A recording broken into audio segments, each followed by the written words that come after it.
मैं आप सभी के समक्ष कुछ उदाहरण रखना चाहता हूं कि पेपर लीक की परंपरा पूरे समाज के लिए, पूरे राष्ट्र के लिए, किसी राज्य के लिए काफी गंभीर मुद्दा होता है। जम्मू कश्मीर की बात करें तो सर्विस सिलेक्शंस बोर्ड की परीक्षा में पेपर लीक हुआ था, जहां कांग्रेस की नेशनल कॉन्फ्रेंस की सरकार थी। हिमाचल प्रदेश में हिमाचल प्रदेश के स्कूल एजुकेशन बोर्ड की परीक्षा का पेपर लीक हुआ, जहां भी कांग्रेस की सरकार थी। झारखंड में जेएससी में हिंदी और विज्ञान के पेपर लीक हुए, जहां कांग्रेस और झारखंड मुक्ति मोर्चा की सरकार है। तेलंगाना में इंटरमीडिएट के भाषा के विषय की परीक्षा का पेपर लीक हुआ, जहां कांग्रेस सीपीआई समर्थन सरकार है। तेलंगाना में एसएससी भाषा के विषय की परीक्षा का पेपर लीक हुआ, जहां भी कांग्रेस और सीपीआई समर्थित सरकार है। पश्चिम बंगाल में पुलिस कांस्टेबल भर्ती परीक्षा पेपर लीक हुआ, जहां उस वक्त तृणमूल कांग्रेस की सरकार थी। केरल के राज्य लोक सेवा आयोग की 26 परीक्षाओं में से अनियमितता हुई। कर्नाटक में जहां कांग्रेस की सरकार है, वहां भी प्रिपरेटरी बोर्ड परीक्षा में पीयूसी की परीक्षा का पेपर लीक हुआ। छात्रों के आंदोलन का ये राजनीतिकरण जो किया जा रहा है कांग्रेस के माध्यम से, युवाओं को जो भ्रमित किया जा रहा है। राहुल गांधी जंतर मंतर जाने के बजाय प्रधानमंत्री आवास में घेराव के लिए पहुंचे। यशस्वी प्रधानमंत्री माननीय मोदी जी के नेतृत्व वाली सरकार ने पिछले कई दिनों से इसकी लगातार जांच भी हो रही है, और विपक्ष अपनी जिम्मेदारी को मुंह मोड़कर नियम 93 के तहत चर्चा का नोटिस ट्रेजरी बेंच के सांसदों ने दिया, जबकि विपक्ष ने कभी ऐसी चर्चा की मांग नहीं की है। संसद नियमों से चलती है, किसी की इच्छा या मर्जी या मन मुताबिक नहीं चलती है।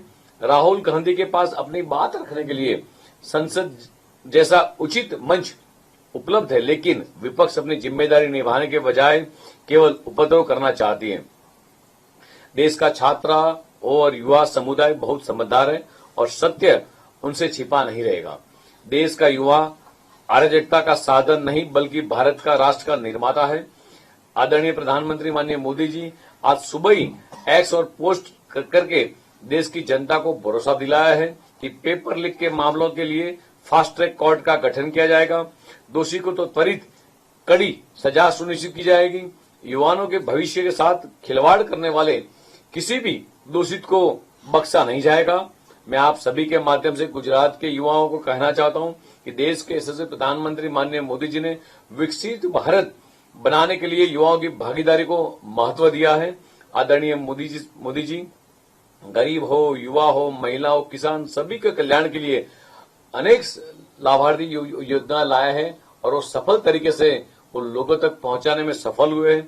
युवाओं को गुमराह करके वाले भ्रामक चेहरों को हम पहचाने, और मोदी जी ने जो विकसित भारत का अभियान में युवाओं की भागीदारी जो मजबूत करने का निश्चय लिया है, उसमें सारे युवाओं को कहना चाहता हूं, आइए विकसित भारत की दिशा में आगे बढ़े।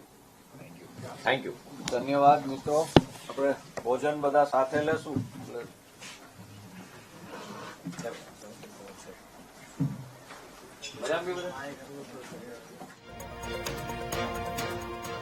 તો ભાજપના પ્રદેશ અધ્યક્ષ જગદીશ વિશ્વકર્મા કેશમણે પત્રકાર પરિષદ સંબોધી અને તેમણે કોંગ્રેસ પર પ્રહારો કર્યા છે। તેમણે એ પણ જણાવ્યું કે સરકાર દ્વારા સતત કામ કરવામાં આવી રહ્યા છે અને કોંગ્રેસ યુવાનોને ભટકાવવાનો પ્રયાસ કરી રહી છે તેમ પણ જણાવ્યું છે।